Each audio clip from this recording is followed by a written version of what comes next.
Yo, yo, yo, what's good, everybody? Hello, Joey J. Ping here, checking in live, respectmyregion.com. We're here on another episode of the RMR Podcast. Yes, the Respect My Region Podcast, everybody. Man, it's a wonderful day. We've got two Montana Cannabis grinding owner partners in the building of Montana Canna Co. Almost said it wrong. We've got Zach here next to me on the top. We've got Tim down below. Thank you, fellas, for joining. Good afternoon. How are you guys doing coming in from Montana today? What's up, Joey? We're doing awesome. Happy to be here. Happy to be on the show. Hey, Tim. Hey, what's up, man? What's going on, Tim? How you living, brother? Doing great. The snowstorm has passed, so we're looking up seriously. right now. It's April. What do you mean? It's April 3rd. You guys are still dealing with snow out there in Montana? Yeah. Serious. We live in the northwest part, man. Okay. We're in the base of Glacier and the big lake of Flathead Lake, right in that valley. That's so crazy. So I couldn't even imagine.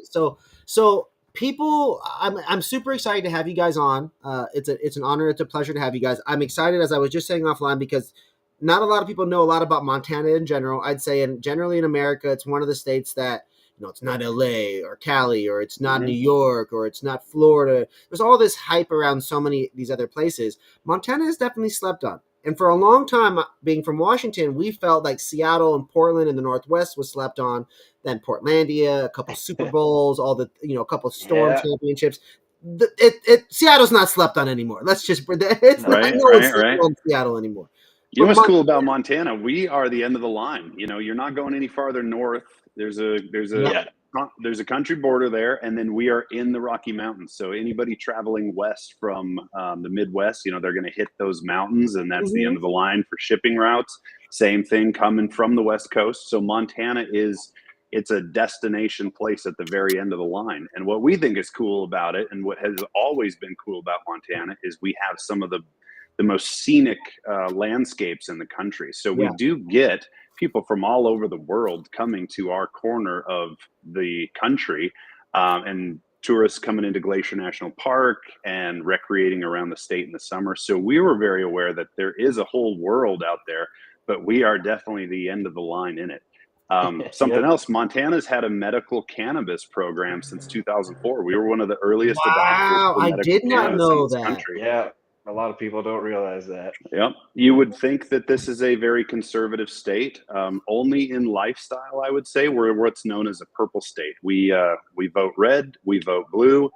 It skips back and forth, so we like to say we're a purple state, and we're very proud of that. Every outdoor lifestyle, though. In community is different. Even they all vary by town and by city as well. Major cities, metro cities, colleges, they tend to go a little bit more blue-purple in a lot of places. And, in this day and age, it's crazy to hear that Montana had been around 2004 for cannabis. I had no idea that it was that forward on cannabis. Yeah, and that means that there's true legacy there for a long time. What is your guys' journey and your guys' passion? What is some of your history with the plan and some of your stories? How about you, Tim? How did you get involved with the plant? What is that world like for you? So this is kind of funny. I mean, I was a classic just user, hobbyist of it, and growing up, me and Zach knew each other from high school, so we've been friends for a considerably long time. Okay. And I knew he'd gone off to college and was doing his thing. And I started my family pretty early and young, but I think there was this point where me and Zach communicated, and I wasn't super happy with my job of 15 years at that point, mind you. Wow. And Zach in what year was it, Zach, when you called me? Well, we started in 2019. It must have been right around Christmas, moving into 2020. But the first time I saw the road ahead was this jokester here called me up when he was scheming. I had no idea, and he asked me how my glaucoma was, and I was so confused, like, what are you talking about, bud? And he said he needed himself a medical patient. Yep. To get a license, you had to have one medical patient to be a caregiver for. So. Wow. So even that was 6 years ago or so, 5 years ago or so. Yep. the distance between then and 2004 is such a journey. Were you guys involved in that medical world and that stuff as too? What was that journey for you guys like? And also too, Zach, what was that? Just was there an industry? What was the world like in Montana during those times? You're right. So when I jumped in there knowing that it would inevitably go adult use, recreational. But Montana medical companies were very happy with the way things were. It wasn't a challenge to get a medical card. The doctors and the caregivers were pretty liberal with allowing people to come in for chronic pain, sleep issues. So anybody that wanted to be purchasing cannabis was able to, do that without having to feel like they were committing fraud to get a medical card. So these medical providers, they were pretty happy with the landscape. It was low tax. It was 4% tax. So there was a healthy industry. There was a fair amount of small to medium businesses, very trusting growers, brands, good business. No multi-state brands, but there was recognizable brands around. There was, for instance, there's companies with 20 locations, right? 20 retail stores. So medium-sized businesses. There was actually a little bit of resistance to moving to adult use when we started on the political trail to get this legalized. And that happened relatively quickly once we were licensed. Montana also made you tether to your patients in those early days. You had to have people registered only to your store, and we were what's called vertical integration. So anything we wanted to sell on over the counter had to be grown by our company. So we were all farmers, bakers, processors. Everybody was hitting the same glass ceilings as far as having to extract their own cannabis, make their own pre-rolls, make their own vape carts, make their own edibles, and then sell that only to customers that are tethered to you. So they don't have any shopping variety at all. Within 6 months, find one plug, stick with said plug. So if you were in those early days, if you were from the mid 2000s, you had hundreds of customers and life was peachy. The regulatory body was Health and Human Services, which played very nice with the providers, and life was good unless you were the new kids on the block, which we were.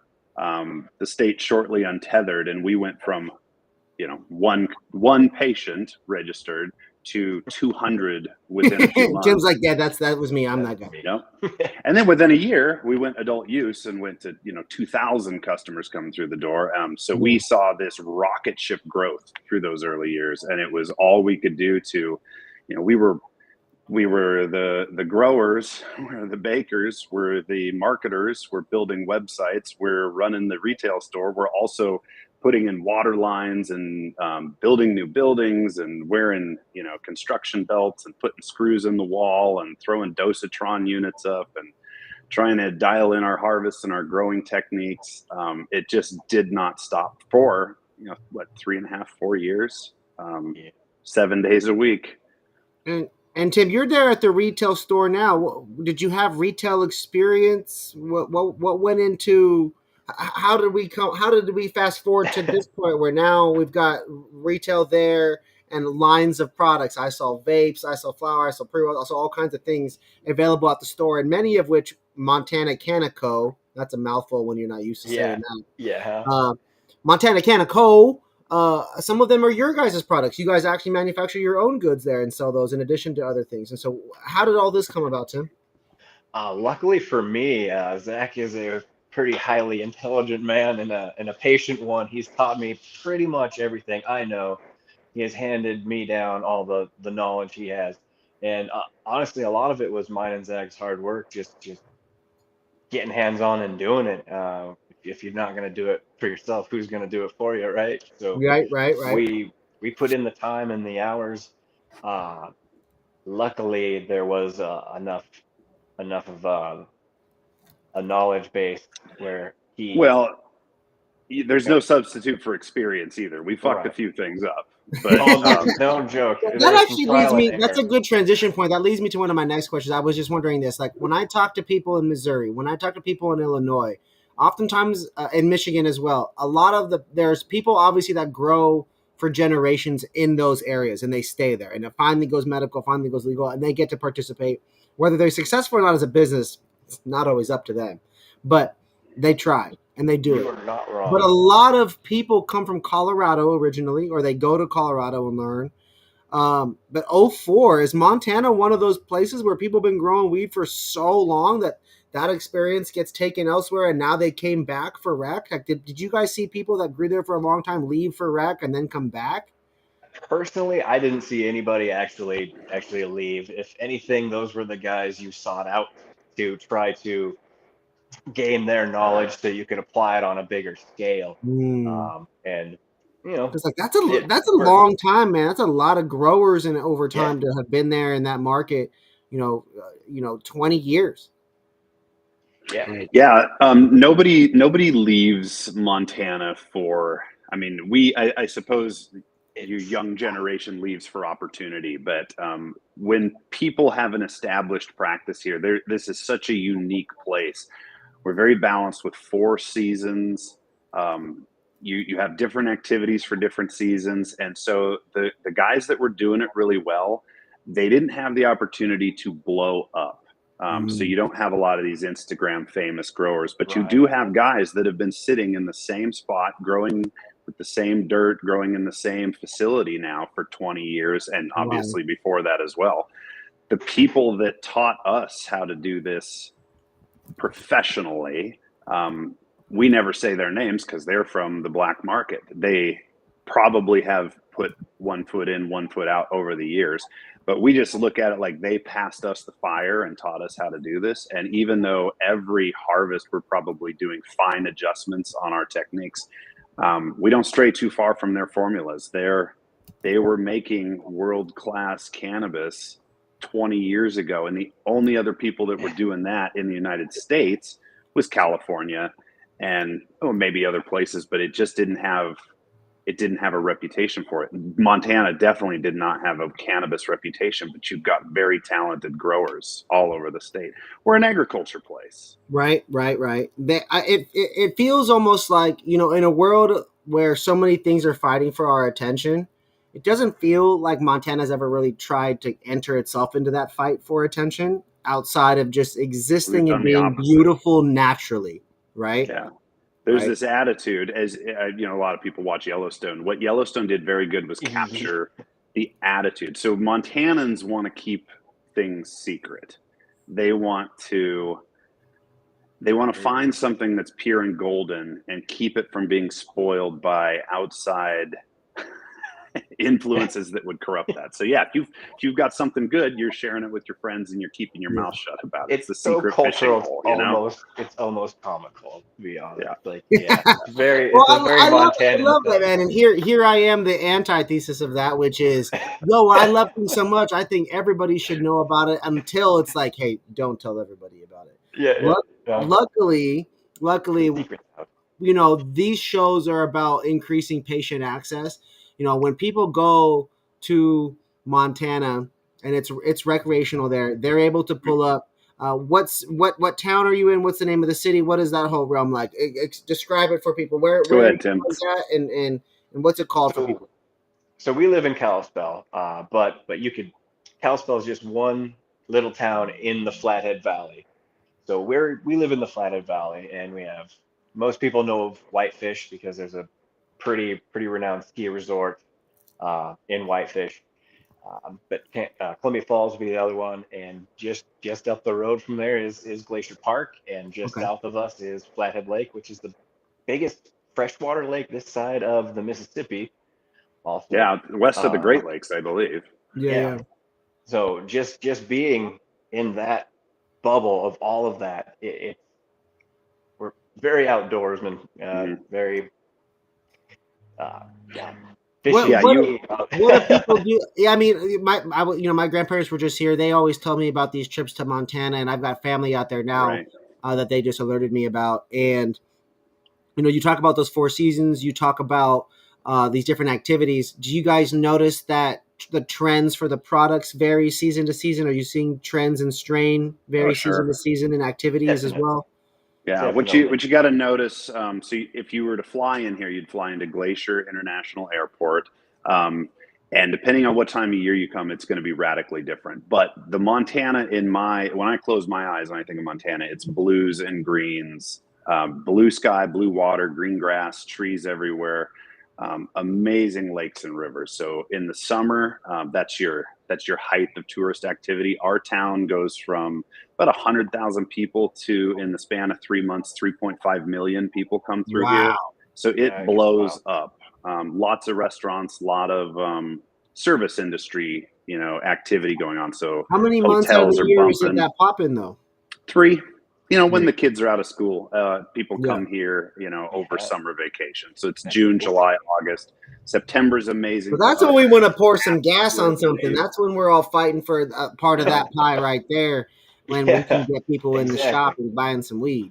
Yep. Yeah, we are Idaho and Canada. We're right in the northwest corner of the state, and this is your postcard: mountains, lakes, trees, and rivers. This is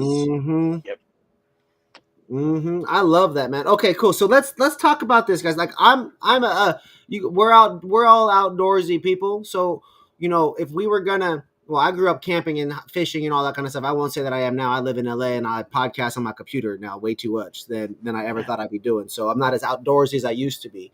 But if we were going to go out there, we were going to pull up to your shop and we were going to go out and do something. Let's say we were going to go fishing somewhere. And we were going to plan a cool little Montana Canna Co trip. I was going to make some content, do all the fun things that, you guys don't want to do with promoting and sharing all these secret spots. But let's just say we were going to do it in this hypothetical situation. What products would you guys recommend to me? Starting 5. Let me get 2. Let me get 2 or 3 from you, Zach, or 2 or 3 from you, Tim. What do you guys got for your starting 5 products there at the store? I'm a smoker. I like to eat edibles, and I like to drink weed too. What are you pushing, buddy? Well, I would say we're going to have to, with product we have right now ready to go, I'd say we have to take some mellows for flower. It is compound genetics, great gasoline, spritzer cross. It smells so good, and it's one of those strains that pungent, so pungent. It tastes just like it smells. None of that pretentious, almost two-faced kind of bud. It's what it is, and it tastes fantastic. Now we also summertime, the chocolate bars we sell get hot because you can make s'mores around the campfire, bud. Oh yeah, I need those. Yeah. Oh yeah, that's my favorite. That's my favorite outdoorsy activity. You like that? Actually. Yeah. S'mores. Roasting s'mores. Okay, yeah. Shout out High Road Edibles. They make a lot of our chocolate. That's We've got a nano emulsed 100 milligram beverage. So blood orange, Salute, nano emulsed. 2.5 milligrams per cap, so you can go light if you just want to have a little buzz for your fishing trip or your lake run, or you can double, triple, quadruple that up if you need a little more. But that nano emulsion gets you quick, so that's 15, 20 minutes. You don't have to sit around for an hour and a half. I always like to bring to like take bring one can of the little seltzer or the little sparkling water. Microdose take seltzer. Take a sip out of that, like a big gulp out of that, and replace that with the 20, 30, 40 milligram infusion. Mm-hmm. Then you sip that while you're fishing. You sip that while you're hiking, because you're going to drink one can, right? Or I'm going to bring one thing like that, water and something a little sweeter. And like for me, that right there is the ultimate make a little drink out of it, make a little seltzer that's fruity and infused. Is rosin and all that goodie? Is rosin and live resin available out there in big ways? Oh yeah, popular out there, guys. Mm-hmm. Yeah, and it went through its peaks and valleys over the the adventure that was the last few years. So everybody has had a healthy respect for rosin, but you have gone through periods of time where the price point pushes people away from it, and then enough people are producing it that the price point comes back down. People are happy to get it, and now we actually have a percentage of customers that would seek out the rosin. There's different calibers and qualities of rosin, Zach. Like I always say, there's like the high end dabbables, the 710 Labs quality, and like the high Percy level stuff, right? That exists and it's going to exist. Give me there's always got to be the 120 a gram. There's always got to be the 60. There's always got to be the 50. There's always going to be the exquisite small batch, like, oh my gosh, this is crazy, and this artist tax, whatever it is. But also, too, I call my hash hole rosin. I like smokable rosin. I like stuff that I can count on to be, 20 to 30 a gram, so I can roll up 3 to 5 hash holes out of that. You know what I mean? Little mini joints and infuse. Joey, do you have an opinion? And maybe this says something to you, maybe it doesn't. But the difference between Cookies brand and Jungle Boys. Do you have any thoughts on that? And then I'll jump in. I mean, the difference between the two, Cookies is price points and premium as far as business model. Okay, so first off, Jungle Boys is vertical wherever they're at. So there's vertical, and then there's being a brand. And Cookies is also vertical with a brand, but they're also they're not the same. Jungle Boys at scale, with their own vertical nature, would be seemingly like they really pump out weed and they crush Florida and stuff. And the brand is great. When I first moved here, I bought a lot of it. They ran the genetics. Toluca Lake, go down east of downtown. I used to do of course I've been to all their places. Like I'm a fan of them. I believe they are goated. They're in the Hall of Fame. They're in the Hall of Fame. They're in the Hall of Fame for that. That came out of accident. But they're in that for sure. Cookies is in that for sure. I mean, done wonders. You have to put Indian Abs Connected in there as locks as well. That's 4 right there, and they all came from here. After that, it's tough because you got to give it more time. You know, there are groups here in Cali. There's groups in Washington and Oregon that potentially deserve to be in that. You know, Archive Genetics has been a game changer with their Moonbow. That has had a run. That Moonbow family. But Runts never had dispensaries. You know what I mean?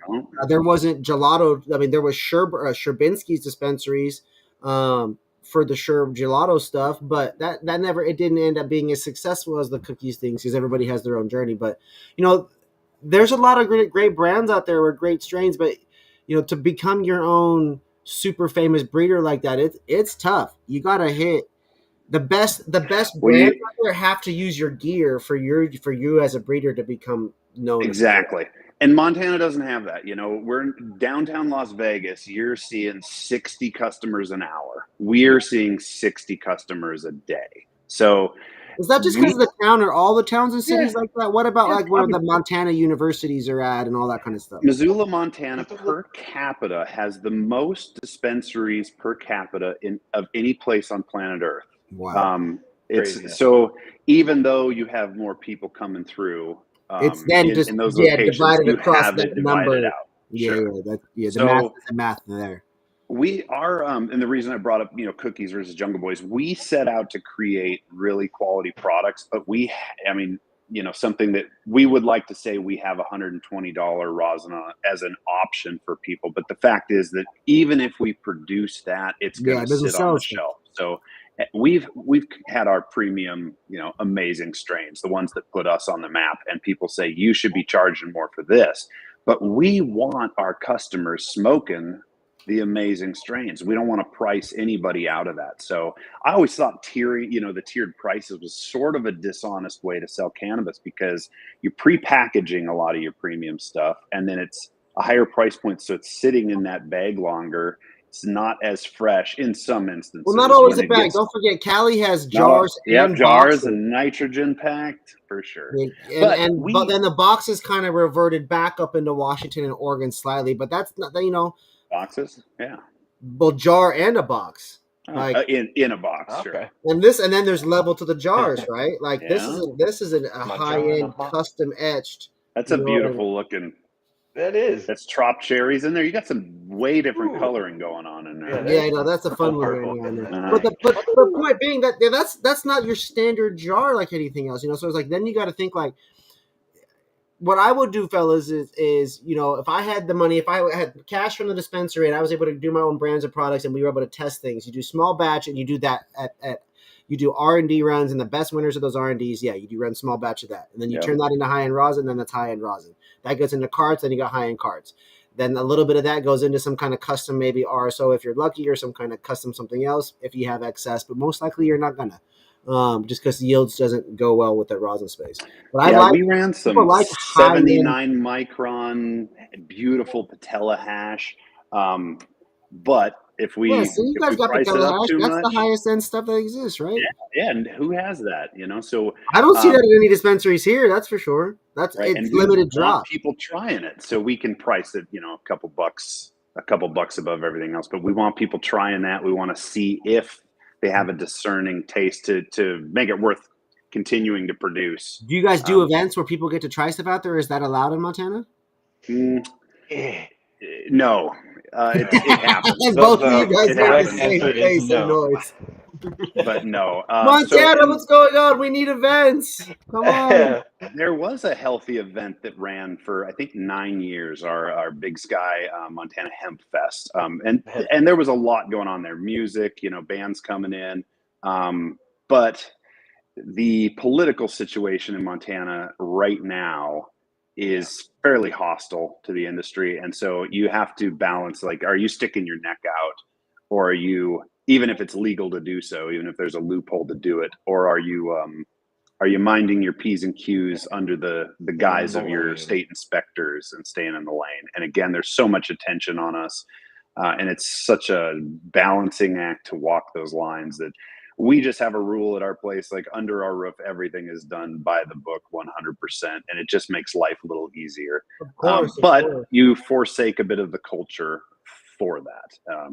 And that is the government overlords that rule our industry. The systems and legislation as it is. I hear you. I hear you.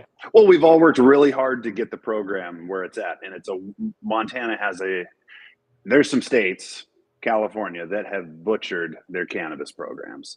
Montana's doing okay, and we've worked really hard to keep this thing between the ditches.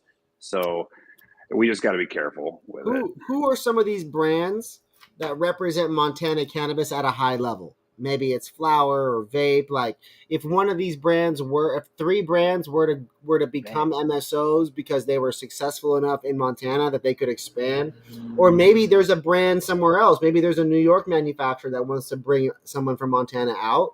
Who are those 3 brands that you're like, yeah, man, these guys, they kill it, man. They represent Montana at the highest of levels. Man, that's gonna make me that it wouldn't be like necessarily a branded item. It would be more like what store is doing well at branding that store, right?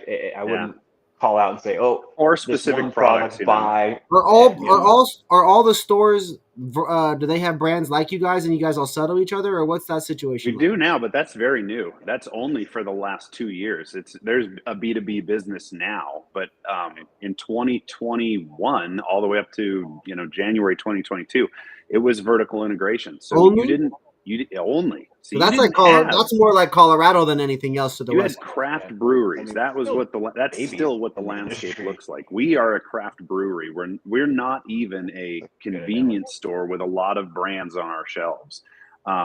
Although that is changing, and I think that's the future. So to answer your question, so it's a bunch of vertical breweries. Sure, yeah.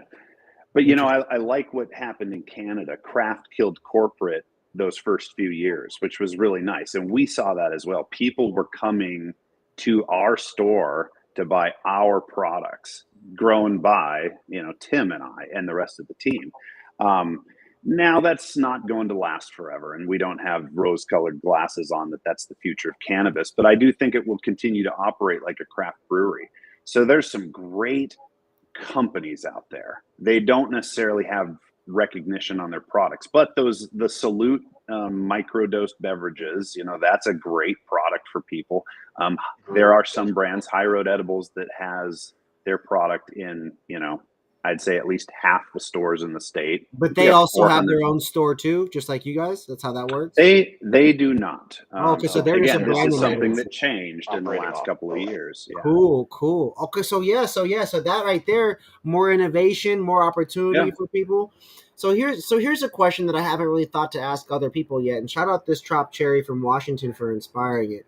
But how would you see with the way Montana is set up, which seemingly is more like Colorado in terms of the rest of the states, because that's one of the last like vertical. There's not a lot of other brands. There weren't a lot of other brands for a period of time similar to you guys. How does a Montana play with the national market of the United States with big brands? How does Montana fit in? with the Oregons and the Washingtons of the Pacific Northwest, with the Nevada below it, the Colorado near it as well. How does that work, or how do you envision that works in the future? Do you guys pick up those brands? Montana maybe does it care to carry those things? Like for example, I compare it to being a consumer there. Like I'm used to McDonald's and Taco Bell's, and I'm from Seattle, so Jones Sodas. Like when I get to Montana, like do y'all care about those same kind of things, or is there Montana replacements for all that? It would Great question. Montana Go ahead, Tim. Replacements, honestly. Yeah. And a pride. I think for the first time since rec, I finally did see Mike Bites actually on a shelf in Whitefish. The Mike Tyson ones? Yeah, the Mike Tyson gummies. The Mike Bites. But honestly, I would say yes, they are just Montana branded replacements. That's sick. I think High Road has done a really good job for themselves. Groove Solventless has actually done a good job for themselves. But yeah, I would say you're just going to see those products, but Montana. You have this resistance in the being of a Montana to almost resist those products. Nothing against Mike Tyson. No, I mean, why not? Nothing against it at all. But when you see that and you know that's a multi-state operational product, we have a percentage of customers that would choose, what else you got? What's something you guys made? And that's just I'm always testing new things. Like any celebrity or rapper that's remotely in my space, like I got no problem dropping. Of course, cool. There's no. I bought the Mike Bites. I had to see. It was for me, and I'm not actually a Mike Tyson fan per se, but being a sports person, it was I bought the Toad joints because the price point and Mike Tyson. It was. Have you tried the Willie Nelson? Willie Nelson had stuff in Washington, and I'm not a Willie Nelson general music person or whatever. I don't even really care, but out of respect to the culture, I was like, okay, so I don't know what you're talking about. Well, it wasn't even that. We didn't even. I believe we sold it at the store, if I'm not mistaken, going back, but I could be wrong. But it was just one of those things where it was like, okay, well, if these people curating it, or are they not? And to me, it was very quick that these brands. It was ultimately brands are just weed inside a bag, and that's what I realized in America. It's just products inside things, inside stuff that people came up with the name for and a color scheme or whatever. With cannabis, it becomes a little bit more personalized. Yeah, that's what we see. With these people's personal ties, or what a previous episode, allegiance to the plant, what their allegiance is like. And like for me, I'm a medical patient, kidney stones 15 times. So when I use weed for that reason, so I smoke what I smoke because it makes me feel better. Simple as that. Is that the case with every celebrity? Is that the case with everyone's story? No. Or every brand? No. Do you have a problem with that? No. But I do tend, if my option is brewery and I get these things and I'm going to have the occasional new option not from them, I'm definitely going to buy something new most often. Not necessarily every drop, but if it relates to me at all, it has the hype behind it, absolutely. Mike Tyson, for me, again, not a fan, and he has a tumultuous history. It's like a yes and a no. Would I buy it? I bought it before, so yeah, I probably would try it again. Doesn't surprise me, Tim, that you tried the Mike Bites. I had to be. I get high and I want to eat candy too. You know what I mean? It's more like, is it that much better, or is it? And honestly, it was on par. It was on par. I always tell people, when I was a bud tender, guys, I would always tell people, yo, don't overthink it. Shop like how you shop. Are you the kind of person that eats candy corn in Halloween? Yeah. Is that a good candy? No, it's trash candy, but I still eat candy. But I enjoy it and eat a fair amount of it. So I get high and I occasionally eat candy. That's terrible. And if it happens to be Halloween or 4th of July and it's shaped like a star or a cat or a ghost or whatever, if it's going to be shaped like an ear, I'll spend $20 on something stupid. Now, circling back, because this is interesting. Again, I wanted this episode to be learning about the market because I haven't really spoken with retailers there. What are some of the challenges you overcame with the local cities? Because you're mentioning about how the government here and now isn't necessarily as pro cannabis as it has been historically. Or I don't know any version of what that's like, so I'm not going to allude to anything. But what were some of those challenges that you've run into to get these stores open? Was it similar to what you've heard? Was it a horror story? What was it like getting these stores open? Because you are up there next to Idaho, so. Oh, well, we're an island. We're an island, excluding Canada, right? But you're not crossing country boundaries with cannabis. But no, you can't go through Idaho. You can't go through Wyoming or either of the Dakotas. Although I think South Dakota is knocking on the door of their medical program.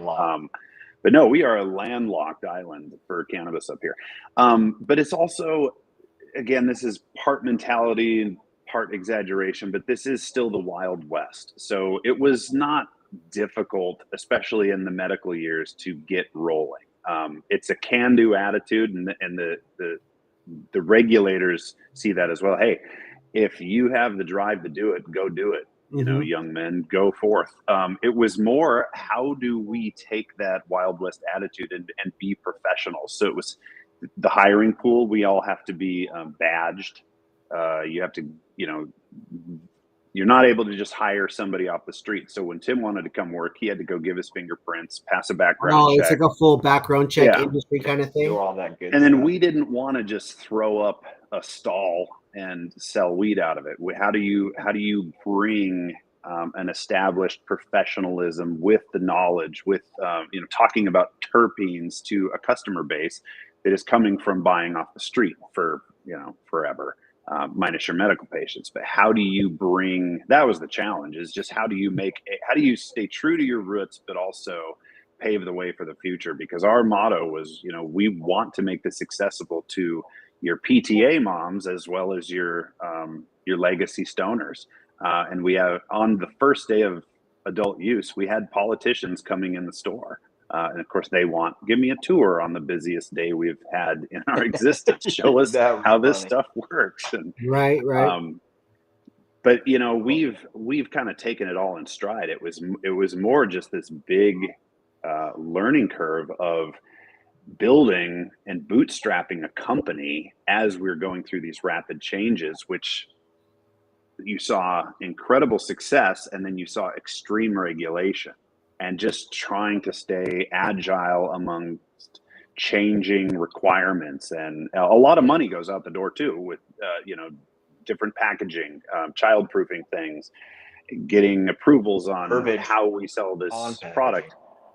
Yeah, and then going to Rotary meetings and trying to keep your public educated, and your city council types and your local businesses aware of what you're doing, and keeping it so that they approve of our business, rather than thinking that we're coming in and causing a problem in the community, which we absolutely weren't. Tim, with you there at the retail now, do they audit you guys and do inventory checks? Are they breathing down your necks at the store? What is that culture like for you guys? We can always expect two inspections for sure every year. One's always a bit more of a surprise, the other one a little more planned out. But I'm not shocked if an inspector comes any day.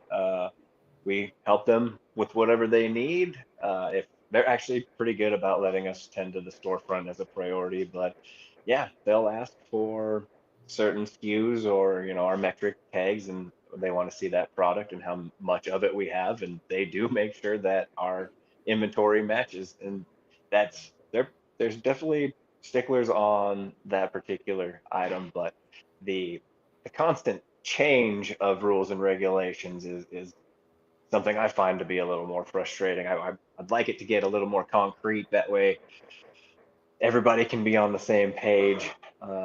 Change, sometimes for change's sake, frustrates me. But it is young. It's a young industry, especially in the state. They're trying to still figure out what works and what works. So they got to kind of test things for multiple years at a time, probably, or something. Me and Zach were first starting to collaborate together. We were actually going to have me run a second store, and I had a couple locations picked, and we were just waiting on the city council of Kalispell to actually give the go-ahead for dispensaries within the city limits. They did vote that down, so we didn't get to open that second store.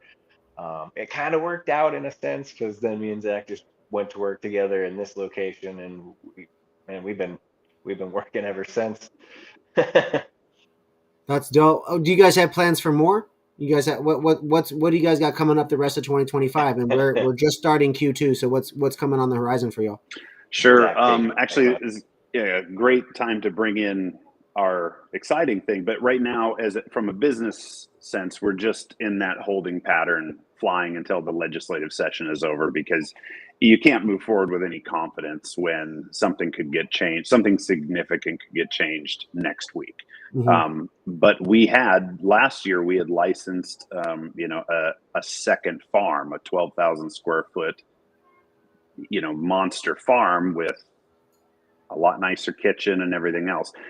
So yeah, it's just growth as we feel comfortable doing it. But what we're doing instead, while the politicians be politicking, we created our first strain. We never wanted to bring pollen into the building. We didn't want to have to worry about making stable back crosses, but we finally bit the bullet and came up with our first creation.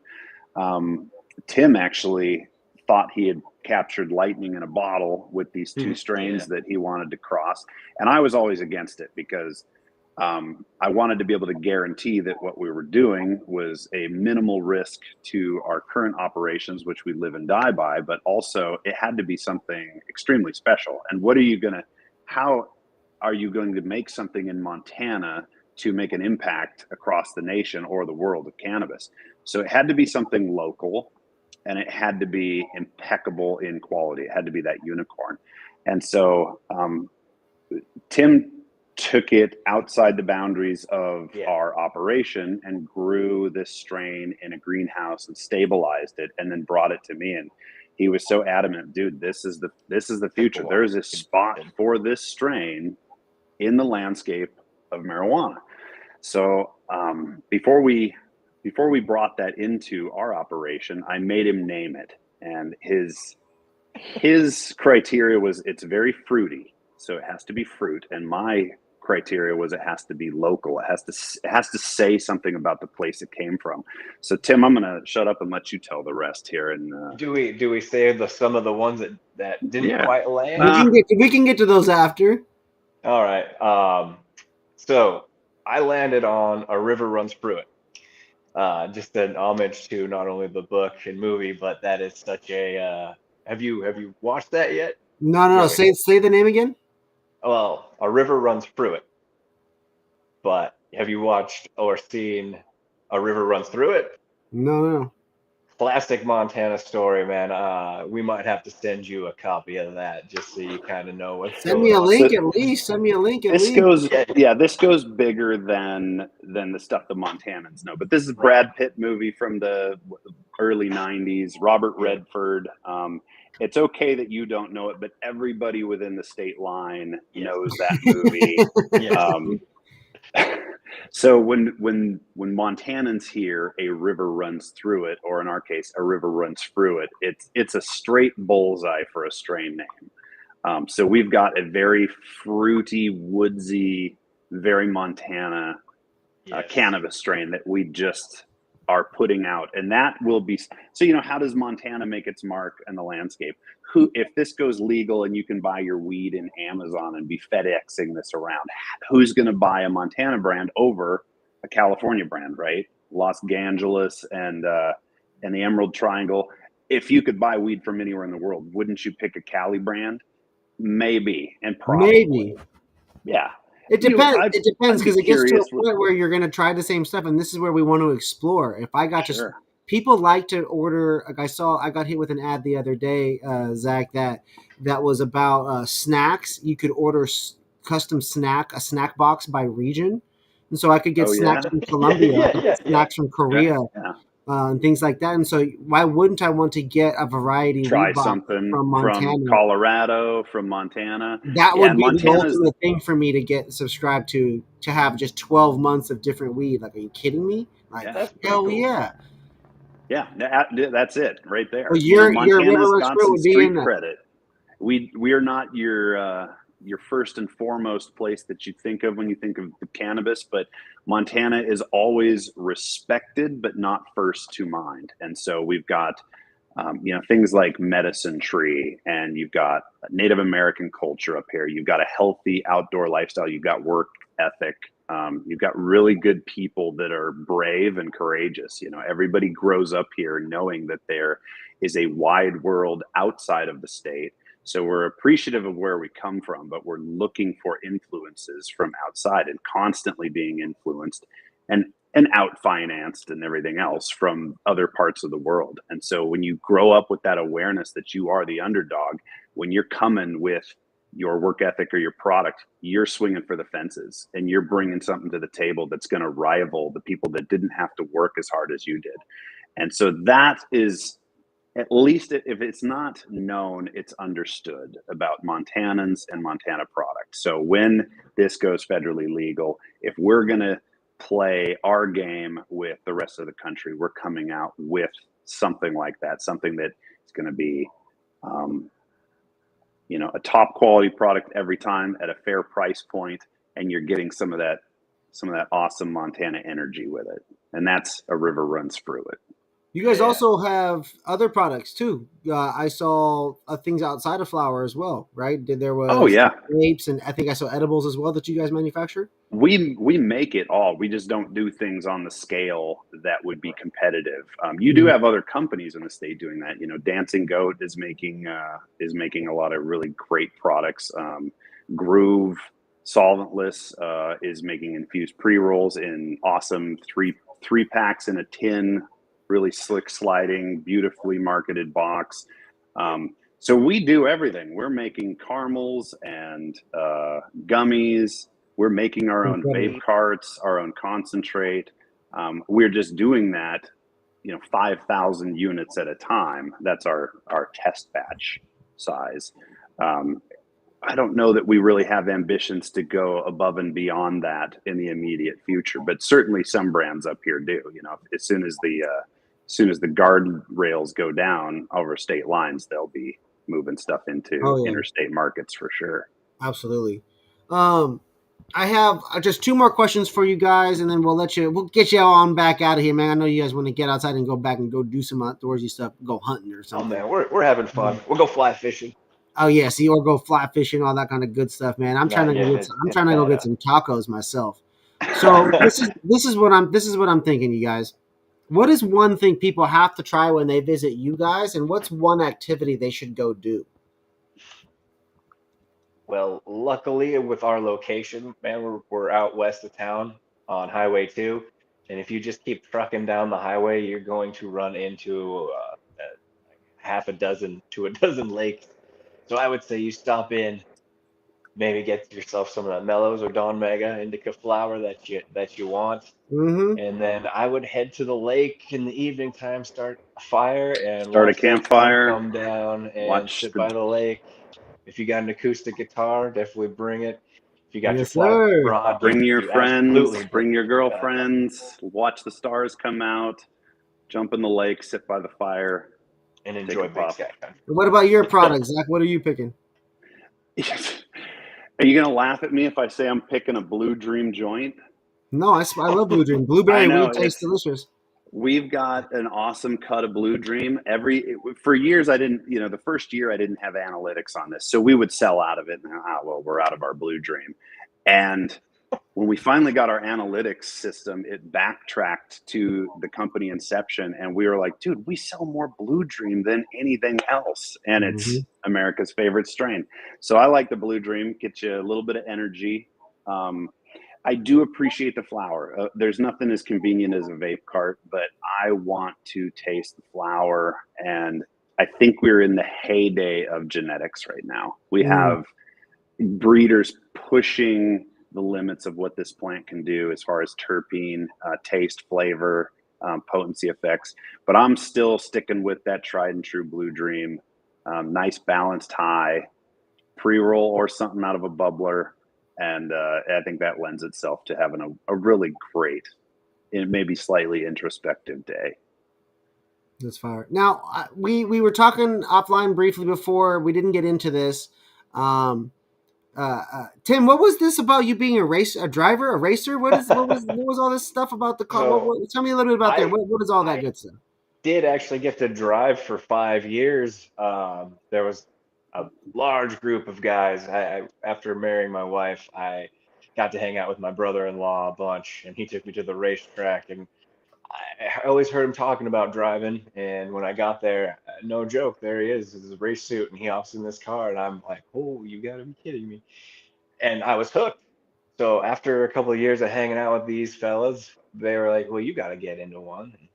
Well, yeah, of course, you want to. And yeah, Yes, we made it go. happen, dude. We made it happen. And yeah, I actually got to do that for 5 years. Wow. And we all kind of upped, and it gets more expensive as you go. It became very apparent there was one of us that was a lot better than the other ones. So we now have one concentrated car with one dedicated driver. With one amazing driver. Shout out Robinson Race Team. And yeah, hopefully this is the year we go get ourselves a Montana 200 win. I hope. That's terrible. How cool is that, man? Like, and this is classic circle track stuff. So, NASCAR, we go left. Yeah, that's so cool. Yeah. I mean, like I grew up in Indiana, and I remember driving around the Indy 500 track, and just when I was young, and I never got into like that version of racing. But now, having seen the popularity of racing explode, F1. I live here in Los Angeles. There's a track for F1 in Long Beach. Long Beach, really cool to see that incorporated and just into the regular everyday life when you're just there.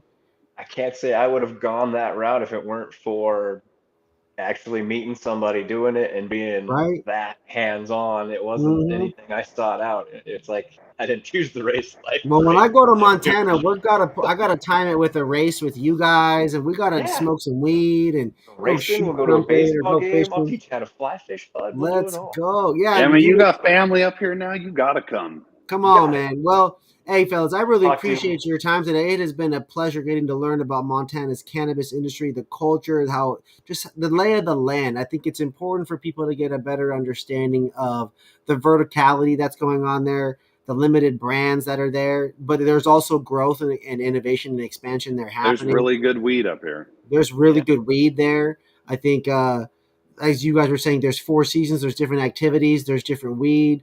There's just ultimately they talk about how it's one of the beautiful heavenly places there here in America, and I can see why you guys are hanging out there. And it's cool, Zach, because you've been doing this whole episode and you've got this dope suit of armor behind you, like you've just got a person just hovering right around you. What's the story on the suit of armor? I just need to know, where did you get this guy at? That's from my grandparents. They had that when I was a kid. I thought that was the protector, right? So he came alive at night.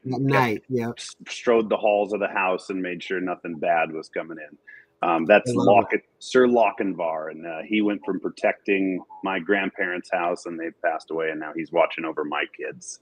That's an obvious stray name for a future reference. Sure, shit. You got to name one after the suit of armor for sure, by the way. Now, all right, guys, thank you again for your time. I appreciate y'all. Hey, for everybody watching, man, make sure you guys tap in, like, follow, subscribe.